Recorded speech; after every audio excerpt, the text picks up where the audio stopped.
Bapak, Ibu, dan saudara-saudari yang terkasih, marilah kita mempersiapkan hati dan pikiran kita untuk mendengarkan sabda Tuhan. Kamis, 2 Juli 2020. Bacaan pertama.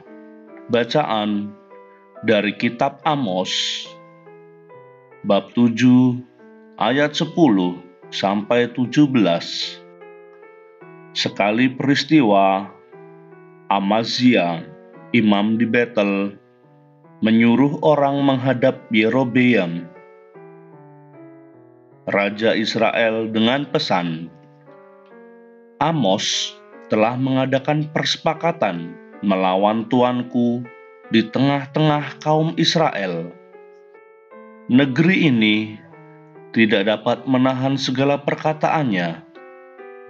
Sebab beginilah kata Amos, Yerobeam akan mati terbunuh oleh pedang, dan Israel pasti pergi dari tanahnya sebagai orang buangan." Lalu berkatalah Amazia kepada Amos, "Hai pelihat, pergilah, enyahlah ke tanah Yehuda, carilah di sana makananmu, dan bernubuatlah di sana. Tetapi jangan lagi bernubuat di Betel, sebab inilah tempat kudus raja dan bait suci kerajaan." Jawab Amos kepada Amazia, "Aku ini bukan nabi, dan bukan termasuk golongan para nabi, melainkan hanya seorang peternak dan pemungut buah ara hutan. Tetapi Tuhanlah yang mengambil aku dari pekerjaan menggiring kambing domba. Tuhan bersabda kepadaku, 'Pergilah, bernubuatlah terhadap umatku Israel.' Maka sekarang dengarkanlah sabda Tuhan. Engkau berkata, 'Janganlah bernubuat menentang Israel, dan jangan ucapkan perkataan menentang keturunan Ishak. Sebab itu, beginilah sabda Tuhan, istrimu akan bersundal di kota, dan anak-anakmu laki-laki dan perempuan akan tewas oleh pedang. Tanahmu akan dibagi-bagikan dengan memakai tali pengukur. Engkau sendiri akan mati di tanah yang najis, dan Israel pasti pergi dari tanahnya sebagai orang buangan." Demikianlah sabda Tuhan. Syukur kepada Allah. Tuhan beserta kita, sekarang dan selama-lamanya. Inilah Injil Yesus Kristus menurut Matius. Dimuliakanlah Tuhan. Injil Matius bab 9 ayat 1 sampai 8. Pada suatu hari, Yesus naik ke dalam perahu lalu menyeberang.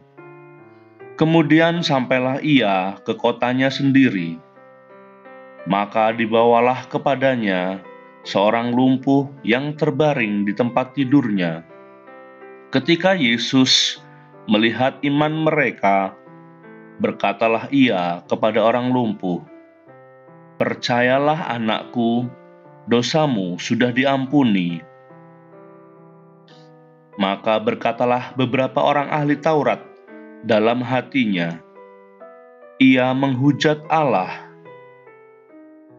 Tetapi Yesus mengetahui pikiran mereka, lalu berkata, "Mengapa kalian memikirkan hal-hal yang jahat di dalam hatimu?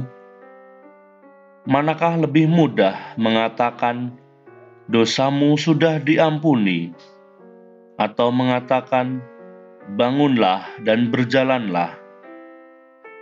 Tetapi supaya kalian tahu bahwa di dunia ini Anak Manusia berkuasa mengampuni dosa.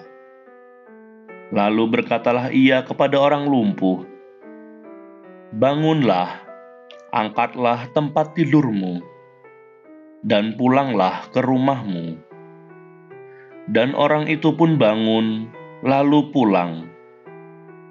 Maka orang banyak yang melihat hal itu takut, lalu memuliakan Allah, karena ia telah memberi kuasa sedemikian kepada manusia. Demikianlah Injil Tuhan, terpujilah Kristus.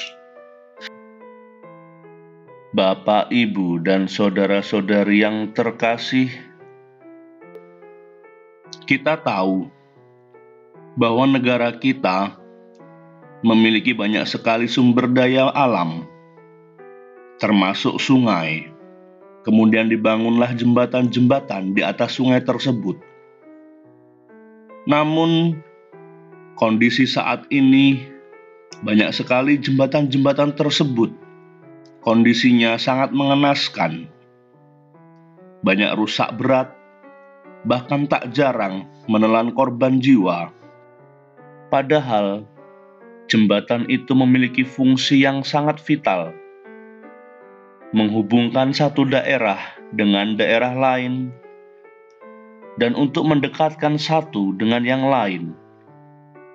Injil hari ini mengisahkan juga tentang jembatan yang juga sangat penting dalam hidup beriman. Jembatan yang membawa kita dan sesama kita sampai kepada Yesus.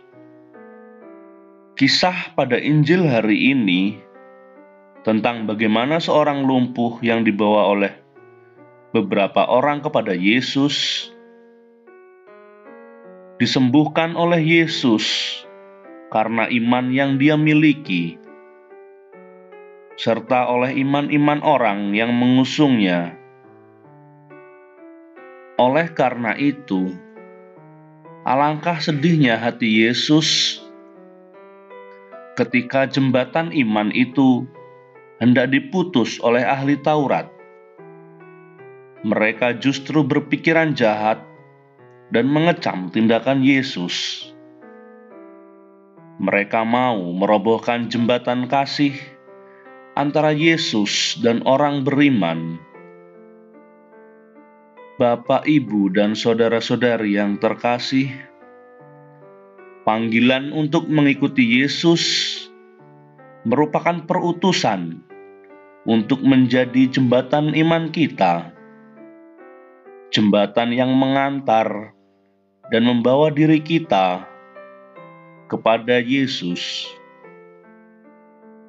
Sebab itu, marilah kita menjadikan masyarakat, komunitas religius, keluarga, persekutuan doa, dan sekolah-sekolah sebagai jembatan iman.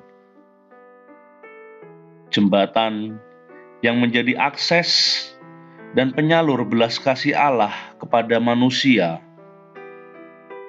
Amin.